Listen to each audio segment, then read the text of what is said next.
고린도전서 1장에 보면 그리스도께서 다시 살아 잠자는 자들의 첫 열매가 되셨다라고 합니다. 그 첫 열매가 됐다는 얘기는 그 다음에 두 번째 열매는 바로 우리가 되는 겁니다. 우리도 주님처럼 부활하게 됩니다. 부활은 누구나 다 똑같이 예수 안 믿는 사람도 나중에 부활을 하게 돼요. 그런데 예수 믿는 사람들은 생명의 부활로 다시 태어나고요. 예수 안 믿는 사람들은 안타깝지만 심판의 부활로 다시 태어나게 됩니다. 그래서 지옥으로, 영원한 지옥으로 떨어지고, 예수 믿는 사람들은 영생의 부활로, 생명의 부활로 태어나서 영원한 안식, 하나님과 함께 있는 천국에 들어가게 됩니다. 그래서 여러분, 예수 믿는 게 얼마나 중요한지 몰라요. 그래서 이제 복음 전할 때는 예수님 부활하신 것 같이 우리도 나중에 부활합니다. 이 부활까지 전해야 됩니다. 그래서 여러분, 우리가 부활에, 주님이 다시 오실 때 부활에 참여한다는 것은요, 얼마나 큰 영광인지 모르고, 또 그것이 내가 잘나서 뭔가 공로로 인해서 내가 부활에 참여하는 게 아니야. 전적인 하나님의 선물입니다. 하나님이 그렇게 작정해 놓으셨고 계획하셨기 때문에 전적으로 우린 대가 없이 그냥 하나님께서 인정해 주셔서 우리 주님 부활에 참여하게 되는 겁니다. 자, 그러면 오늘 부활절을 맞이해서 그 부활 속에 담겨져 있는 하나님의 선물, 어떤 것이 있을까? 오늘 함께 본문을 통해서 은혜를 나누겠습니다. 자, 첫 번째는요, 우리에게 자유를 선물하셨습니다. 여러분, 우리는 본래 죄의 종이었습니다. 본질상 진노의 자녀였습니다. 그러니까 아담과 하와가 하나님 말씀에 불순종해서 죄가 들어오게 되었고, 하나님과의 관계가 단절되고 그만 죄의 종노릇 하게 된 겁니다. 그런데요, 그게 내가 죄를 짓고 사는 거야 라고 알 수 있는 사람은 그렇게 많지 않아요. 왜냐하면 자기 죄를 알고도 지으면요, 예수를 믿는 사람이라면 그래도 기도는 안 하더라도 양심에 찔리거든요. 그래서 그걸 알고 있다는 얘기예요. 그런데요, 사탄은 그 눈을 가려버리거든요. 하나님과의 관계가 단절됐기 때문에 내가 죄를 짓고 있는 건지, 내가 하고 있는 게 당연히 주를 위해서 하는 건지, 아니 잘하고 있다고 착각하는 경우가 너무 많거든요. 그래서 성경에도 보니까 의인은 없나니 하나도 없다라고 이렇게 하는 겁니다. 그렇지만 예수님께서 이 땅에 오셨고 우리의 모든 죄를 짊어지시고 우리를 죄에서 구속, 구원, 속량, 대속하셨습니다. 여러분, 속량, 대속, 구속 다 같은 말인데 이 말이 무슨 말이냐 하면, 과거에는 노예 제도가 있었어요. 그래서 노예시장이라는 것이 있었습니다. 그러니까 노예를 얘 마음에 안 들어, 갖다 팔아야지 하면 노예시장에 가서 내놓습니다. 그러면 다른 사람들이 그 노예가 마음에 들면 돈을 얼마 주고 그 사람을 다시 자기 노예로 삼죠. 이게 노예시장이에요. 그런데요, 그 노예를 돈을 주고 사는데 자기 것으로 안 하고 자유를 줍니다. 이제 네가 가서 사고 싶은 데 다 해라. 내가 너에게 자유를 주겠다. 돈을 주고 풀어주는 거예요. 그게 속량, 대속, 구속이라고 하는 겁니다.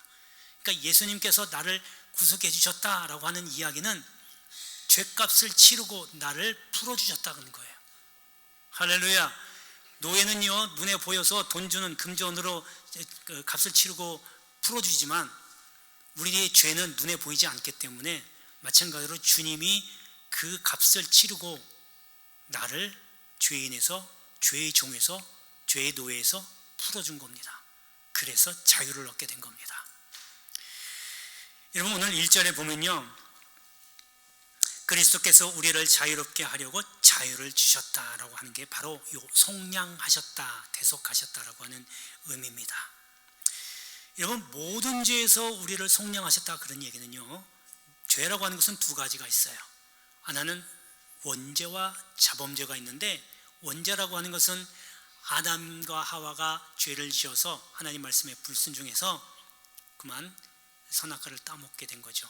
그것 때문에 죄가 들어왔고, 우리가 태어날 때부터 그 죄 속에서, 죄 가운데서 태어났기 때문에 여러분들은 태어날 때부터 죄를 갖고 태어난 거예요. 갓난아기가 뭔 죄가 있어요? 아무것도 한 것도 없고 그냥 태어난 것밖에 없는데, 하지만 그것이 바로 원죄입니다. 자범죄는 이제 살아가면서 짓는 죄가 자범죄예요. 그런데 주님이 오셔서 이제 이 모든 것을 다 해결해 주셨어요. 그래서 이제는 더 이상 죄의 종로로 할 필요가 없습니다. 더 이상 죄가 우리를 주관할 수 없다, 그 얘기예요. 그러니까 이게 뭐예요? 죄에서 노임받은 거예요. 그럼 죄에서 자유함을 누려야지요. 그러니까 죄에서 자유함도 누려야 되고요, 율법에서 자유함도 누려야 되고, 욕심에서 자유를 누리셔야 돼요. 그런데요, 주님이 이미 이렇게 자유함을 주셨는데도 그 자유를 못 누리는 사람이 너무 많은 게 아니라 너무 많아요. 너무 안타까워요. 예수 믿으면서 왜 자유함 없이 속박을 받으면서 사냐 하는 거죠. 뭐 이런 거예요. 예를 들면 여러분, 남편이나 아내가 여러분 생일을 맞아서 다이아 목걸이를 상자에다, 다 조그마한 상자에다 딱 이쁘게 포장해가지고 포장지 착 해서 생일 선물로 딱 줬어요. 받는 사람은 그게 뭔지 모르지만 하여튼 주면서 이거 다이아 목걸이야, 너무 좋죠. 왜 실감이 안 나나 봐요. 다이아를 안 받아봐서 너무 좋아요. 그런데요, 그거를 너무 좋은 거를 이거 너무 아까워, 이거 아껴야지 하면서 진열장에다 놓고 그것만 쳐다보면서 가는 거야. 매일 아침에 주봐, 저 다이아 반지, 다이아 목걸이, 그리고 갔다 와서 다이아 목걸이 있네, 이러고 가는 거예요. 여러분, 이게 무슨 의미가 있어요? 선물이 자기 목에다 걸라고 준 목걸이인데, 목걸이는 뭐예요? 목에 거는 게 목걸이에요. 진열장에다 놓는 게 아니라. 그 내 거가 되는 게 아니에요. 선물을 그냥 선물로 끝내는 거예요. 그러니까 그걸 제대로 누리려면 포장지 받아서, 포장지, 이쁜 포장지 다 뜯어서 뚜껑을 열어서 목걸이를 내 목에 걸고 다녀야 되는 거예요. 그게 누리는 거죠. 여러분, 전시장에 놓고 갖다 놓고 보라는 것은 의미가 없어요. 우리도 마찬가지예요. 하나님께서 자유를 누리라고 선물로 주셨잖아요. 그럼 자유를 누려야지. 이 자유를 진열장에다만 갖다 놓고 그냥 쳐다만 보고 자유 누려야지, 그리고 머릿속으로만 생각하고 정녕 못 누리는 거죠. 왜? 그걸 포장지를 뜯어서 내 걸로 만들어야 되는데, 그 만드는 작업이 바로 내려놓아야 되는 거거든요. 세상 사람들이 얘기하는 마음을 비운다는 거, 우리로 얘기하는 거는 내려놓음이에요. 낮아짐 없이는 절대로 자유 못 누립니다. 여러분, 우리가 왜 자꾸 화가 나고, 왜 자꾸 속이 상하고, 또 막 속이 막 뒤틀리고 양이 꽂고 하는지 아세요? 내 맘대로 하려고 하니까, 내 뜻대로 하려고 하니까 내려놓지 못하는 거예요. 그걸 내려놓아야만 진짜 자유가 뭔지. 그러니까 여러분들이 새벽기도 때도 제가 고난중한 새벽기도 때도 말씀드렸지만, 여러분, 고통이라는 게, 그리고 하나님의 나라를 경험하는 것은 그 가정과 교회에서 시작된다고 그랬어요. 그게 뭐예요? 가족 구성원들, 가족들 사이에 그런 일들이 제일 많이 일어나고, 그 다음에 교회 교인들하고도 사이에서 그런 일들이 많이 일어나요. 그러니까 가족을 내 마음대로 뭔가 해야 되겠고, 내가 이거 원하는데 해야 되는데 가족들이 안 따라주니까 속이 나고 열불나는 거예요. 교회도 마찬가지예요. 교회에서도 일을 하고 뭐가 하고 뭘 하려고 하는데 말을 안 들어. 내 뜻대로 안 돼. 당연히 내 뜻대로 되는 경우가 세상에 어디 없어요. 여러분, 사업하든 직장생활하든 내 마음대로 되는 게 있어요? 단 하나도 없어요. 그럼 여러분, 그거 어떻게 버텨내요? 세상에서는 돈 주니까 돈 보고 판단하고 참아내죠. 근데 교회는요? 교회에서 내가 안 하면 되지, 교회 일 안 하면 되지, 이러면 끝나버려요. 여러분, 그걸로 끝나면 괜찮은데, 이게 나중에 쌓이면 주님 나중에 다시 오실 때 묻습니다. 내가 너한테 봉사의 은사를 줬는데, 대접의 은사를 줬는데 그거 갖고 뭐 하다 왔냐? 말을 안 들었어요. 그냥 접었어요. 혼나는 거예요. 여러분, 그래서 자유의 선물, 이걸 내려놓으면 정말 누릴 수 있어요. 진짜 땅바닥에 죽을 때까지 낮아져 보세요. 정말 그 깊이가 다르기 때문에 누리는 기쁨도 달라요. 이건 해본 사람만이 알아요. 그러면 진정한 자유가 뭔지, 진리를 알지니 진리가 너희를 자유케 하리라, 그 말씀이 무슨 말씀인지를 아주 기가 막히게 마음속으로 깨달을 겁니다. 이 주신 선물, 이 부활절 이후에 여러분 평생에 다 함께 누리는 복된 삶이 되기를 주의 이름으로 축복합니다. 자, 두 번째는요, 소망을 우리에게 선물로 주셨습니다. 여러분, 소망이 없는 사람은요, 산송장이나 다름없어요. 그러니까 살아있지만 죽었다는 얘기죠. 그러니까 절망은 죽음에 이르는 병이다 라고까지 이야기를 합니다. 반대로 소망이 있다라고 하는 사람은 죽은 것 같지만 살아있는 거예요. 그래서 베드로가 뭐라고 그랬냐면 성도의 소망을 산소망이다 이렇게 표현하고 있습니다. 여러분 5절에 보면 뭐라고 표현하면요, 우리가 성령으로 믿음을 따라 의의 소망을 기다린다 말씀하고 있습니다. 여기서 성령은요, 하나님의 영, 예수의 영이에요. 그 성령으로 믿음은 바로 뭐냐면 하나님의 영, 예수의 영, 하나님이 믿음을 주셨다는 거예요. 그 믿음을 갖고 의에, 여기서 의는요, 그 믿음으로 내가 의롭다함을 받은 사람을 얘기하는 거예요. 그 의롭다함을 받은 사람이 소망을 가진다는 거예요. 아무나 갖는 게 아닙니다. 세상 사람들이 이걸 못 가져요. 왜냐하면 믿음이 없으니까. 이걸 다시 바꿔 얘기하면 소망을 가진 사람은 의롭다함을 받은 사람만이 가질 수 있는데 그 의롭다함을 받은 사람은 믿음이 있어야 받는다 그거예요. 근데 그 믿음은 하나님이 주신 거다. 결국엔 종합해보면 소망은 하나님이 주시는 것이다 라고 하는 겁니다. 에베소서 2장 8절 9절에 보면 너희가 그 은혜로 인하여 믿음으로 말미암아 구원을 얻었으니 이것이 너에게서 난 것이 아니요 오직 하나님의 선물이다 그랬어요. 구원도 하나님의 선물이고 믿음도 하나님의 선물인 겁니다. 그래서 여러분 성령의 은사 9가지 중에 믿음이 들어가 있어요. 그 믿음이 소망하고 같이 되어 있는 거예요. 말씀드렸지만 믿음, 소망, 사랑 이 세 가지는 항상 같이 있다고 그랬잖아요. 그러니까 따로따로 있는 게 아니라 다 연결되어 있는 거예요. 믿음이 있으면 소망이 있고 소망이 있으면 사랑이 있어요. 결국 사랑이 없다는 얘기는 소망도 믿음도 없는 거예요. 똑같이 갑니다. 그래서 여러분이 사랑을 하느냐 안 하느냐, 관심이 있느냐 없느냐, 용서를 하느냐 안 하느냐에 따라 여러분 믿음이 보이는 거예요. 그러면 그만큼 내 믿는 것만큼 하늘에 두고 소망을 가지는 거죠. 믿음이 조금 있으면 소망도 이만큼밖에 없는 거예요. 그런데 믿음이 크면 소망도 크겠죠. 그만큼 사랑하는 것도 더 크게 해요. 이런 믿음으로 죽은 사람이 일어나고 병치는 불치병이 낫고 하잖아요. 그저 우리는 뭔 생각하냐면 소망, 사랑 다 떼놓고 주님 믿습니다, 고쳐 주옵소서, 주옵소서 그것만 외치고 있는 거예요. 자기가 사랑한 건 생각도 안 하고 자기가 소망을 가진 거는 하나도 생각 안 하고 오직 그냥 믿음으로 고친다니까 나 믿습니다, 믿습니다 이런다고 이게 역사가 일어나냐고요. 목사가 기도해도 여러분 속에 물론 아닌 건 아니에요. 될 수는 있어요. 그럼 굉장히 힘들겠지만 돼요.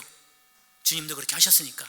그러나 믿음, 소망, 사랑 이 세 가지가 같이 역사하는 사람에는요 그냥 앉아서 강하게 기도 안 해도 주님 아시오니 와서 치유해 주옵소서라고 한마디만 딱 하면요 그냥 역사가 탁 일어나요. 거짓말 같으면 안 믿으셔도 되고 정말로 그렇게 될 줄로 믿으면 아멘 하시고. 그래서 소망 이것은 분명히 하나님께서 주신 선물이라는 걸 믿으시길 바랍니다. 자, 마지막 세 번째는요 믿음을 우리에게 선물로 주셨습니다. 여러분 군인은요 군인 정신이 있어야 돼요. 군인 정신이 없으면 별의별 짓을 다 하고 다니거든요. 군인인 자기가 군인인 것을 까맣게 잊어버리고 나가서 쌈박질하고 민간인들 두들고 패고 술 먹고 막 행패 부리고 이런 일들이 종종 있어요. 반면에 전치가들도요 애국심이 있어야 돼요.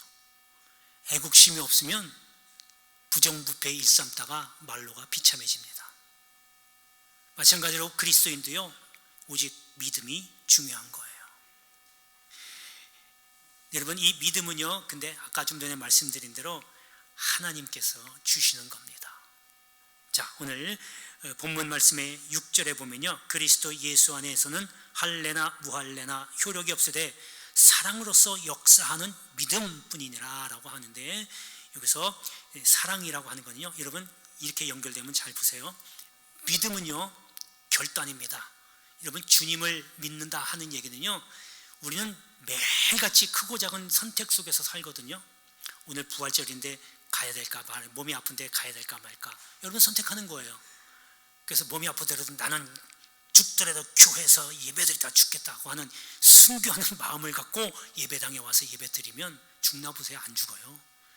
저도 기도해 보니까요 너무 몸살 나가지고 기도는 해야 되는데 작정은 해놨는데 맞춰야 되고 몸은 몸살이 나서 몸에서 열이 나고 그래도 내가 했던 거니까 기도해야 돼. 나는 죽더라도 기도하다 죽으리라 하고 올라가서 기도했더니 그 잠깐은 좀 힘들어요. 기도 한 서너 시간 하고 나서 땀 쭉 빼고 나면요 몸살 다 나가버렸어요. 저는 그렇게 했습니다. 근데 죽을 줄 알았더니 안 죽더라고요. 여러분 죽고자 하면 산다고 하셨잖아요. 그러니까 믿음이 바로 결단이에요. 내가 하겠다 하면 이걸 하겠다 하면 하는 거고 나 이거 안 하겠다 하면 안 하면 돼요. 그래서 그 믿음이 결단이 곧 뭐냐면 주님을 따른다는 거죠. 주님 말씀에 순종한다는 거야. 쉬지 말고 기도하라 주님 명령하셨으니까 주님 나 기도하다 죽겠습니다 라고 하면 그 말씀에 순종하는 거예요. 그래서 믿음이 곧 순종이고 순종이 곧 결단이에요. 그런데요 그 믿음과 순종이 주님을 따른다는 얘기잖아요. 그러니까 그건 뭐냐면 주님 말씀 세 계명 중에 너희에게 새 계명을 주노니 서로 사랑하라. 너희가 서로 사랑하면 이로써 모든 사람이 너희가 내 제자인 줄 알리라. 그렇게 말씀하셨어요. 그러니까 그 주님의 명령이니까 사랑하는 거예요. 그러니까 주님을 따른다는 얘기는 믿음이 있다는 얘기고 믿음이 있다는 얘기는 곧 사랑으로 연결되는 거예요. 그래서 믿음, 소망, 사랑 아까 말씀드린 대로 따로따로 떼고 말씀할 수가 없어요. 다 연결되어 있는 거예요. 믿음이 크면 사랑도 많이 할 것이고 또 소망도 큰 거예요. 반면에 믿음이 조금만 하면 사랑도 별로 안 하고 소망도 별로 없는 거예요. 비례한 겁니다. 여러분 이 사랑이 바로 그겁니다. 그래서 역사하는 믿음 바로 그 믿음 하나님이 주시는 믿음이다 라고 하는 겁니다. 여러분 오늘 부활절입니다. 이 믿음의 선물 또 좀 전에 말씀드린 소망 그리고 자유의 선물 여러분 하나님께서 주신 것을 그냥 전시장에 전시해 놓지 마시고 다 누리십시오. 이 세 가지 다 누리시려면 제일 먼저 제가 고난주간에 말씀드리고 강조했던 용서부터 하셔요. 이 시간 이후부터 안 늦었어요. 제일 걸림돌 있는 사람들부터 내 가까운 사람들부터 용서하시고 그 다음에 교인들과의 관계에서 용서하십시오. 용서가 시작돼야 하나님의 나라가 여러분의 가정과 교회 이 연무대교회에 임한다 이 말입니다. 연무대교회 부흥을 하기 원하신다면 우리가 이제 터치전도에서 전도해서 많은 사람들을 몇 명이라고 이쪽으로 인도하는지 모르지만 그 사람들이 와서 마음이 편안해져야죠. 세상 밖에서는 지지고 볶고 싸우고 힘들게 어렵고 싸우고 다 상처받고 있던 사람들 그래도 영무대 교회 와서 뭔지는 모르지만 그곳에 갔더니 야 마음이 편해졌더라 이런 생각을 갖고 와야 이제부터는 교회 나가야 되겠다. 처음에는 예수를 몰라도 교회 영무대 교회 가니까 뭔지 모르게 편안해 이런 마음을 먹어야 다음에 또 가야지 이런 마음을 들을 거 아니에요. 전도에서 왔더니 그냥 사람들 얼굴을 그냥 꾀재재하고 시커멓고 싸우고 아유 저 교회는 왜지 아유 내 마음이 불안해서 또 못 가겠어 이러면 쓰겠어요. 여러분 그러기 위해서는 교인들끼리 먼저 용서하세요. 화해에 손 내미십시오. 지난날에 묵은 거 다 걷어내시고 부활하셨잖아요. 그러면 뭐예요? 새로운 삶을 우리에게 주신 거예요. 우리의 죄는 이제 십자가에 다 못 받고 없어졌어요. 믿으시죠? 믿으시죠? 그리고 부활하셨다 그 얘기는 이제 내가 다시 새롭게 산다 그거예요. 근데 아직까지도 부활절을 맞이했는데도 아직까지도 그냥 원한들이 남아가지고 응어리가 지고 있고 아직도 꿍해가지고 있고 너 두고 봐 내가 가만 이런 말은 안 해도 마음속은 주님 다 보신단 말이에요. 그런 사람에게 무슨 하나님의 나라가 임하겠으며 그런 사람이 교회에 와서 예배드린들 어떻게 평화가 임하겠냐고요. 여러분 가을날 초점을 맞추고 이제 전도 준비하고 있어요. 많은 사람들을 교회로 인도하려고 하면 교회가 먼저 평화가 있어야죠. 교회가 평안해야죠.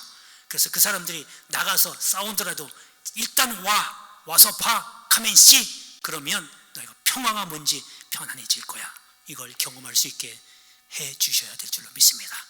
할렐루야. 오늘 부활절을 맞이해서 하나님께 주신 선물 다 누리게 되는 연무대 교인들에게 주의 이름으로 축복합니다.